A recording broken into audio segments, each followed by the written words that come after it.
여길 수 있는 거룩한 주의 성도가 되게 하여 주시옵소서.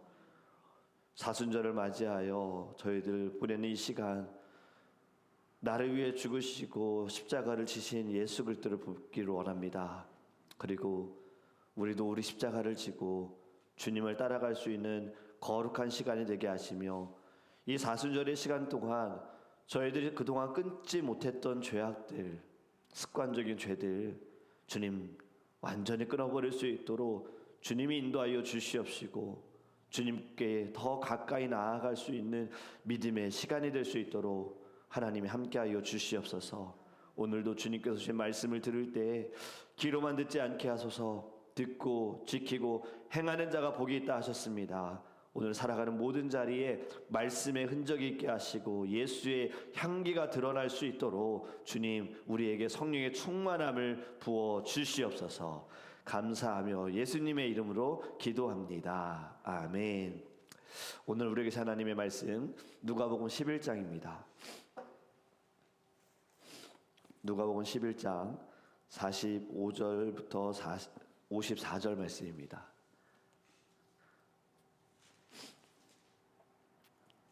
(45절부터 54절까지입니다) 누가복음 11장 45절에서 54절 말씀 우리 함께 읽도록 하겠습니다.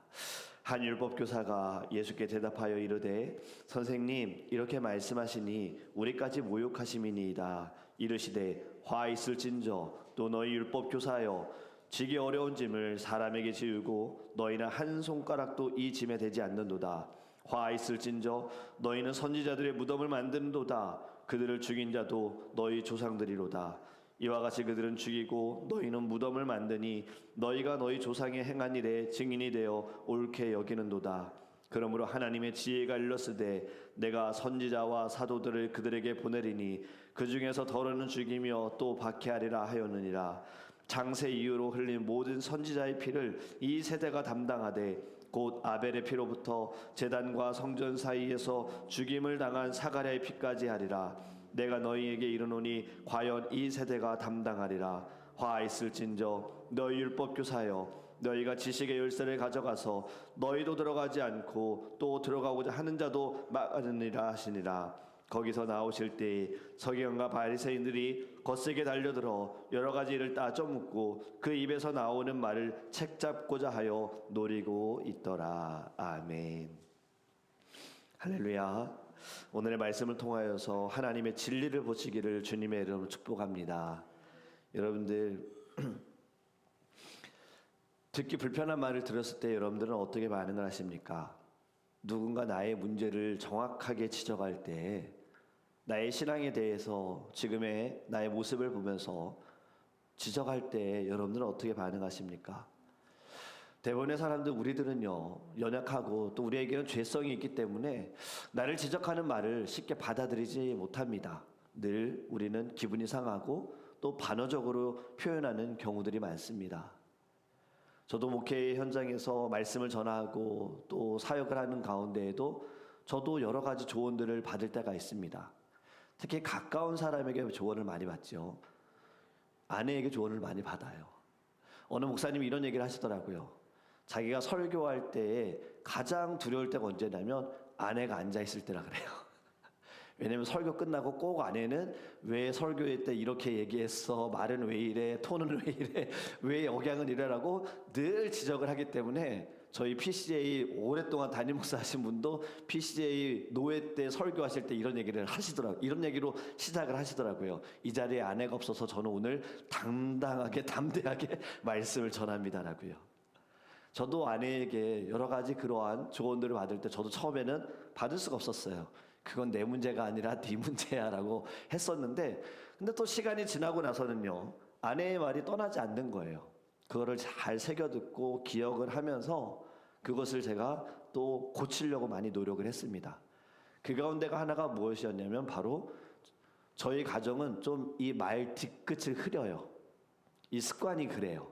그래서 저희 부모님들도 이렇게 주기도문 사도신경을 하실 때 하늘에 계신 우리 아버지여로 아까 아니라 하늘에 계신 우리 아버지여 이름이 거룩히 여김을 받으시오 나라의 임하옵시며 이렇게 하다 보니 저에게도 그게 있는 거죠. 늘 저도 가정에서 자랐기 때문에 아내가 그렇게 하는 것이 좋지 않다. 뭐라고 하는지 전달이 안 된다라고 이야기를 할 때에는 못 받아들였고 나중에는 그것을 받아들이고 저도 고치려고 많이 노력을 했어요. 사람은 그렇습니다. 나를 위한 말도요, 사실은 받지를 못하는 거예요.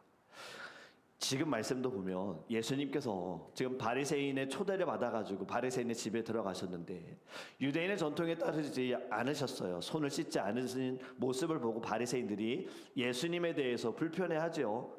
그런데 예수님은 그들에게 말씀하십니다. 너희들에게 화가 있도다. 그리고 하나하나 지적을 하십니다. 그것이 어제의 말씀이었어요. 그런데 오늘 그 옆에 있던 율법교사가요, 자기가 불편하다는 거예요. 불쾌하다는 거예요. 찔린 거죠.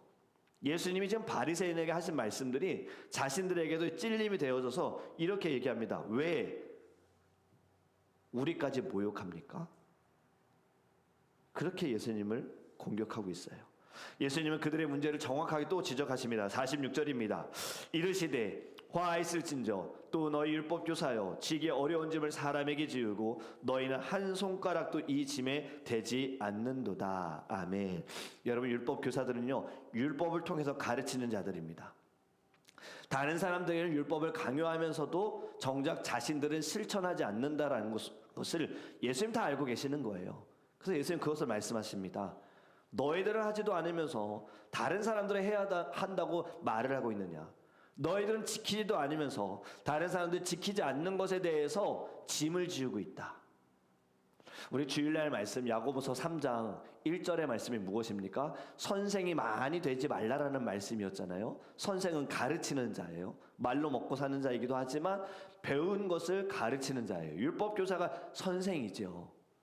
근데 정작 자신들은 그 일들을 행하지도 않고 지키지도 않으면서 다른 사람들에 대해서는 늘 짐을 지운다라는 겁니다. 여러분, 우리 자신을 보았으면 좋겠습니다. 우리도 신앙생활을 하면서 혹시 이러지는 않습니까? 다른 사람에게는 굉장히 엄격하게 하면서 나에게는 관대한 모습. 같은 잘못과 실수를 다른 사람이 했을 때는 죽을 죄를 지은 것이고 내가 했을 때는 괜찮아라고 여기진 않습니까? 여러분, 오히려 반대로 되는 것이 건강한 신앙생활을 할 수 있는 길이라고 생각을 합니다. 다른 사람이 잘못하고 실수한 것에 대해서는 좀 관대하게 너그럽게 받아들이면서 기도해 줄 거고, 내가 잘못한 것에 대해서는 죄를 가지고 하나님께 철저하게 회개할 때에 주님 앞에 온전히 서 있게 될 줄 믿습니다. 자기 방어를 하는 신앙, 핑계를 대는 신앙, 여러분 내려놓아야 합니다. 율법 교사들은요, 의로 가득 찼어요. 머리는 너무 커졌어요. 아는 게 많거든요. 율법에 대해서 가르치다 보니까요, 율법에 대해서 너무 잘 아는 거예요. 그러다 보니 늘 다른 사람들의 행동, 말, 그것을 율법의 기준에 맞추어서 늘 판단하는 겁니다. 옳았다, 잘못됐다. 자신의 의가 너무 가득하면 여러분 무슨 문제가 생기는지 아십니까? 들리지 않습니다. 귀가 꽉 막혀 있습니다. 벽이 있습니다. 지금 심지어 예수님이 책망하셨어요. 예수님께서 야, 너희들에게 화가 있어. 너희들은 짐을 지지도 않으면서 손가락 하나도 대지도 않는다라고 이야기하신 이 말씀 들리지도 않습니다. 인정하지 못하는 거죠. 여러분, 큐티인에 나온 글을 제가 하나 소개해드리고 싶어요. 이렇게 이야기하더라고요. 나만 아니면 된다라는 생각은 나도 죽고 남도 죽이는 인생을 살게 한다라는 거예요. 하기 싫은 일을 나는 하기 싫은데 가족이나 다른 동료, 성도들에게는 이것을 강요한 적은 없습니까? 예수님을 믿는 사람으로서 모범을 보이는 예수님의 향기를 드러내는 삶을 나는 살고 있는가 아니면 그렇지 않은가를 우리는 생각해 보아야 합니다. 이것을 깨달아야 말씀이 들리는 거예요. 내가 얼마나 연약하고 부족한지를 알아야 말씀이 들려요. 그런데 말씀으로 인해서 너무 잘 아는 지식으로 인해서 나는 보이지 않고 다른 사람만 보인다면 예수님이 오셔서 말씀해도 절대로 들리지 않습니다.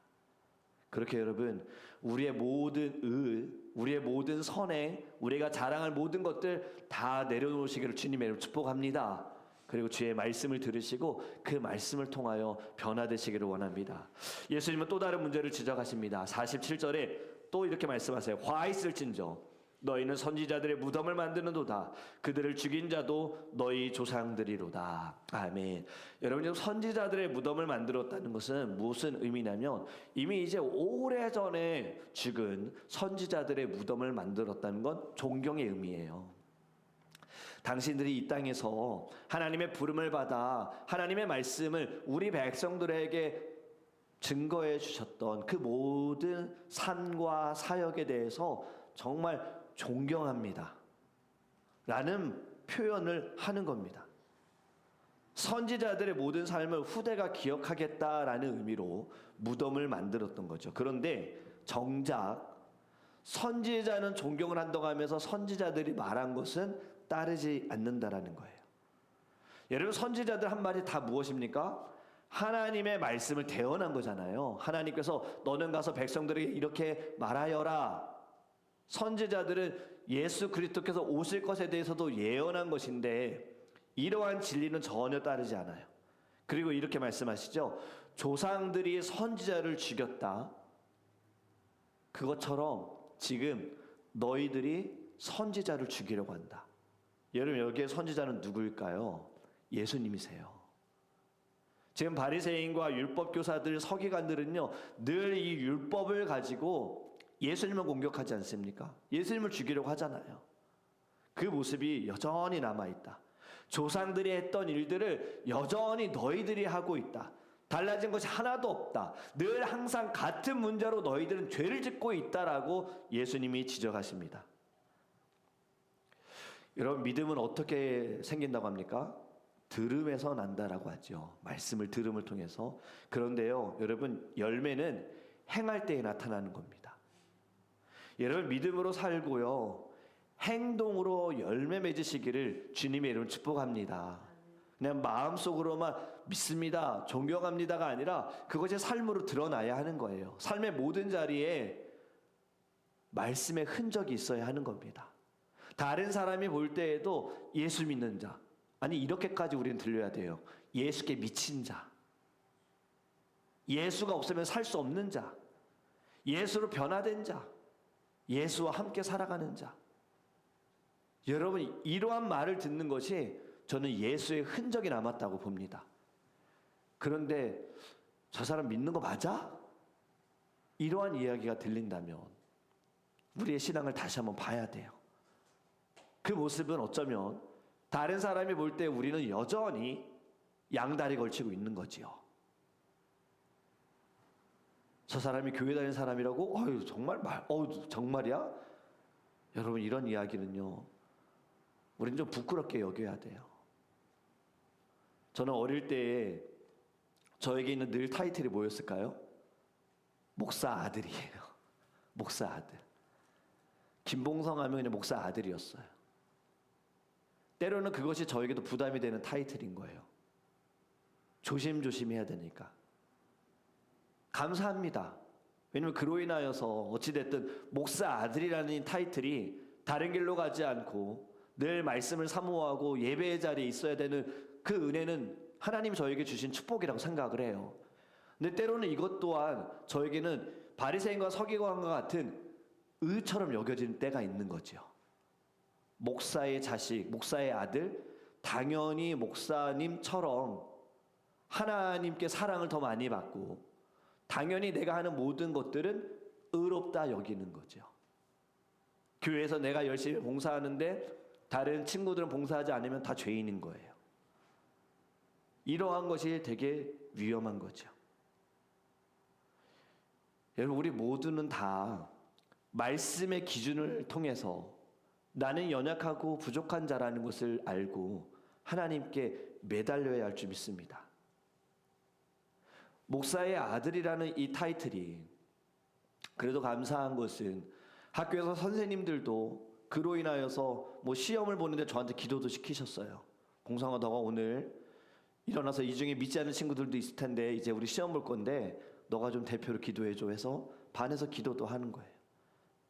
그럼 그 모습이 당연하게 쟤는 예수님 믿는 사람이야 라고 여겨지죠.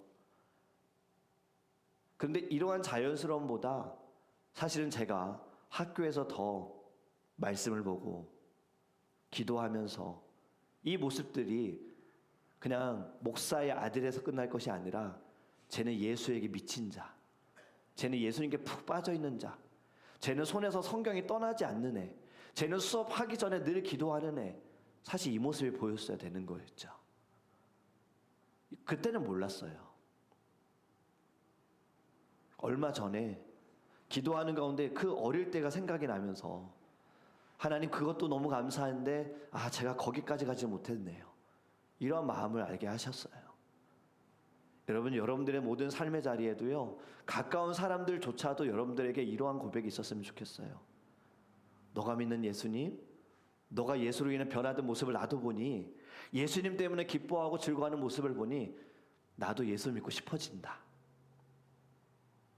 이 모든 것이 가능한 것은요, 우리가 율법과 의를 통해서 할 수 있는 것이 아니라 내 안에 예수로 가능케 되어질 줄 믿습니다.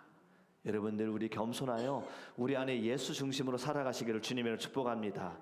예수님은 한 가지 더 율법 교사들에게 이렇게 말씀하십니다. 52절입니다. 화 있을진저 너희 율법 교사여, 너희가 지식의 열쇠를 가져가서 너희도 들어가지 않고 또 들어가고자 하는 자도 막았느니라 하시니라. 아멘. 하나님의 말씀을 아는 자들이 올바르게 가르치지 않음으로 인하여서 사람들을 진리에서 멀어지게 만들었다라는 거예요. 너희들도 진리를 거부하면서 다른 이들까지도 진리를 거부하게 만들었다는 겁니다. 정작 자신들은 하나님의 나라에 들어가지도 못하면서 다른 사람들조차도 가는 길을 너희들이 막고 있다라고 말합니다. 이거 굉장히 무서운 거지요.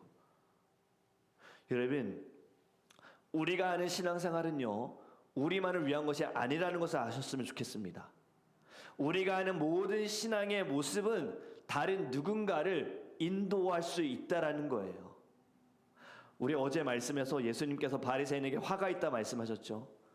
하나님의 말씀은 듣고 지키지 않으면 화가 있다는 겁니다.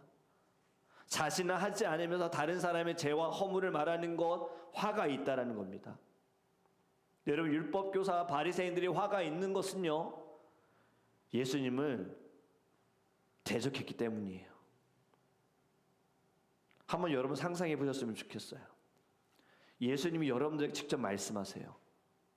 사랑하는 아들아, 사랑하는 딸아, 지금 너가 그렇게 하는 거 너에게 화가 있어. 그렇게 하면 안 돼. 라는 음성을 만약에 여러분들이 듣는다면, 여러분들 앞에 사울을 만나주신 예수님께서 여러분들에게도 나타나셔서 어찌하여 네가 나를 핍박하느냐, 이 음성을 듣는다면 여러분들은 어떻게 하시겠습니까? 과연 우리는 예수님을 믿을 것인가? 아니면 바리새인과 서기관 율법교사들처럼 듣지 않고 믿지도 않고 오히려 대적할 것인가? 여러분, 우리는 어떻게 해야 할까요? 진리를 거부하지 않고 진리를 어떻게 해야 우리가 받아들일 수 있을까요? 여러분, 잠언서 15장 31절에 이렇게 말씀합니다. 잠언 15장 31절입니다. 생명의 경계를 듣는 귀는 지혜로운 자 가운데 있느니라. 아멘. 여러분, 책망을 들을 때에요, 겸손하게 받아들이셔야 됩니다. 겸손하게 들으셔야 합니다. 잠언서의 말씀을 보면요, 지혜로운 자는 꾸중하고 어리석은 자는 꾸중하지 말라고 하셨어요. 왜냐하면 지혜로운 자는 그 꾸중을 받거든요. 자신을 위한 말이라고, 내 영혼을 살리는 말이라고 받거든요. 그런데 어리석은 자는요, 지혜로운 말이라다 하더라도 듣지 못하는 거예요. 오히려 거부하니까. 그래서 하지 말라고 말씀하셨잖아요. 지금도 잠언서 15장 31절, 생명의 경계를 듣는 귀, 이러한 자가 지혜가 있다라고 말씀합니다. 여러분, 아무리 듣기 싫은 말 하나님의 말씀으로 들으셨으면 좋겠어요. 그리고 겸손해지시고 회개하기를 간절히 원합니다. 하나님의 말씀을 들을 때 여러분 어떻게 하십니까? 회개하십니까? 아니면 변명하십니까? 하나님의 말씀을 나에게 주시는 말씀으로 듣습니까? 아니면 제가 들어야 된다고 듣습니까? 여러분, 왜 사울이 버림받았습니까? 하나님은 사울에게 여러 번 기회를 주셨어요. 사울 왕에게 기회를 주셨어요. 선지자를 보내셨어요. 선지자를 통해 말씀하셨어요. 그럴 때마다 사울의 반응은 회개가 아니라 변명이었습니다. 저는 지키려고 했는데 저들이 지키지 않은 겁니다. 저는 하려고 했는데 그러할 상황이 되지 않았습니다. 그의 입술에는 잘못했습니다 하나님, 용서해 주세요 하나님이란 말은 없었어요. 늘 뭐 때문에, 누구 때문에, 어떠한 일로, 이러한 변명이었어요. 변명은 회개가 아닙니다. 후회하는 것도 회개가 아닙니다. 이런 말씀을 들을 때요, 겸손하게 들으세요. 내게 주시는 말씀, 나를 위해 주시는 말씀, 나를 살리기 위해 하시는 말씀으로 받으셔야 할 줄 믿습니다. 여러분, 두 번째는요, 형식적인 신앙에서 벗어나시기를 간절히 원합니다. 미가서 6장 8절에 이렇게 말씀합니다. 사람아, 주께서 선한 것이 무엇임을 네게 보이셨나니 오직 정의를 행하며 인자를 사랑하며 겸손히 네 하나님과 함께 행하는 것이 아니냐. 아멘. 선한 것이 무엇인지를 보여주셨다. 정의를 행해라, 인자를 사랑해라, 겸손히 하나님과 함께 행해라 라고 말씀하고 있어요. 하나님이 우리에게 원하시는 것은요, 여러분, 단순한 종교 의식이 아닙니다. 이 종교 행위가 아닙니다. 그런데 우리는 살아가면서 이 종교 행위에 너무 집중할 때가 많아요. 예배 때도 순서에서 뭐 하나 빠지면 왜 목사님 이거 안 하셨지? 예전에 제가 가끔 사도신경 빼먹은 적 있었잖아요. 너무 긴장해가지고. 여러분, 일이 모든 거 그냥 넘어가셔도 되는 거예요. 아니 왜 식사를 이렇게 하셨지? 아니 왜 안내하시는 분이 왜 내한테 주보를 안 주시지? 여러분, 다 종교적인 행위에 벗어나셔야 됩니다. 주님이 원하시는 것은요, 바로 정의와 사랑과 겸손입니다. 이 마음이 우리에게 있어야 돼요. 여러분, 우리의 신앙이 어떻습니까? 종교적인 행위 벗어나셔서 이젠 진정한 믿음을 가지고 하나님과 동행하시기를 주님의 축복합니다. 마지막은요, 바로 이겁니다. 디모데후서 2장 15절에요. 네가 진리의 말씀을 옳게 분별하며 부끄러울 것이 없는 일꾼으로 인정된 자로 자신을 하나님 앞에 드리기를 힘쓰라. 아멘. 말씀을 듣고 말씀을 통해 깨닫고 말씀으로 분별하고, 그리고 다른 사람들에게도 부끄러움이 없는 일꾼이 되어서 너를 하나님께 드려라 해요. 사람에게 보이기 위해서가 아니라 말씀으로 너가 변화되어져서 누군가에게도 부끄럽지 않은 삶으로 하나님께 너를 드려라. 그 모습을 다른 사람들이 보게 되면 어떻게 될까요? 제가 이미 말씀드렸던 것처럼 그들도 진리로 가게 될 줄 믿습니다. 주님께로 나오게 될 줄 믿습니다. 전도가요, 어려워요. 여러분, 전도 해본 적 있으시죠? 전도를 했는데도 듣지 않기도 하지요. 제가 예전에는 유년부 아이들 데리고 전도 다녔어요. 한국처럼, 한국 스타일처럼 노란 띠 만들어가지고 여기다 빨간색 글씨를 해가지고 할렐루야, 예수 믿으세요라고 아이들 다 씌워가지고 마트에 가서 했어요. 지금은 못 하더라고요. 허락 받아야 돼요. 예전에도 물론 허락 받아서 갔는데 주일날 아이들에게 가서, 아이들도 어렵죠. 아이들이 한 거 별거 없습니다. 나오는 엑싯에서 전도지와 캔디 하나 들고서 나눠주는 거예요. 만약에 전도지만 주라 그러면요, 아이들이 못해요. 근데 캔디를 준다는 것은 내가 누군가에게 무언가를 준다라는 이 마음이 있어서 전도지와 캔디를 가지고 막 달려가서 막 서로 경쟁하면서 줬어요. 그런데 그 중에도요, 아이들이 주는 이 전도지를 손을 치시는 분들도 있었어요. 거절하는 분들도 있었어요. 여러분, 거절 당해보셔서 아실 겁니다. 그게 얼마나 상처가 되는지. 나는 선한 의도로 당신에게 이걸 주고 싶은 건데 그거를 그냥 안 받고 지나가는 것도 거기까지는 괜찮아요. 근데 그걸 굳이 손으로 밀어내는 이러한 행동들 하는 분이 있어요. 근데 여러분, 아이들 오히려 그거를 저한테 와서 자랑했어요. 왜 그러냐면 그날 설교가 바로 전도에 대한 설교 가운데 쥐를 위하여 핍박을 받는 자는 복이 있다였거든요. 오늘 너가 나가서 전도할 때 누군가가 너의 캔디 전도지 안 받을 수 있고, 어쩌면 너가 보는 앞에서, 왜냐면 다 저의 경험을 가지고 얘기한 거예요. 네가 보는 앞에서 받은 거 구겨가지고 쓰레기통에 버리는 사람들도 있을 건데 그거 다 너에게 복이 될 거다라는 말씀을 아이들이 들어가지고요, 나가서 전도하고 어려움 당할 때 더 좋아했어요. 여러분들 전도를 해봐야 영혼이 귀하다는 것을 알아요. 전도를 하고 거절 당해봐야 한 영혼이 교회 문을 열고 들어오는 것이 얼마나 어렵다라는 것을 깨닫게 됩니다. 여러분, 이 어려운 전도가 쉬울 수 있는 방법이 무엇이냐면요, 내가 그냥 주의 은혜 아래서 감사함으로 살아가면 됩니다. 그러면 쉽더라고요. 그러면 사람들은 그렇게 따라오더라고요. 여러분, 우리는 이제 어떠한 사람이 되어야 할까요? 바리새인과 서기관과 율법교사처럼요, 진리를 거부하는 자가 되지 마시기를 원합니다. 우리는 진리를 따라가야 합니다. 진리 위에 서 있어야 합니다. 그리고 다른 사람들까지도 진리로 끌고 가야 될 줄 믿습니다. 이것이 저와 여러분에게 주신 사명이고요, 오늘 허락하신 이유도 진리로 사람들을 데리고 오라고 하나님이 허락하여 주신 줄을 우리가 알기를 원합니다. 그래서 오늘도 여러분 살아갈 때 이 말 한마디 꼭 들어보셨으면 좋겠어요. 쟤는 예수께 푹 빠진 자야. 쟤는 예수쟁이야. 쟤는 예수한테 미쳤어. 쟤한테는 말씀이 떠나지 않아. 쟤하고 얘기만 하면 늘 말씀이고 예수밖에 없어. 아니, 쟤는 어떻게 저 입술에 감사밖에 없지? 감사합니다. 감사합니다. 모든 것이 너무 좋습니다. 너무 귀합니다. 주님 감사합니다.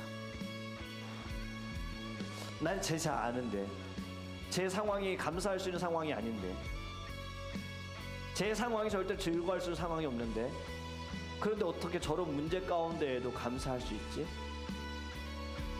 여러분, 진리를 따르는 사람은요, 감사밖에 없습니다.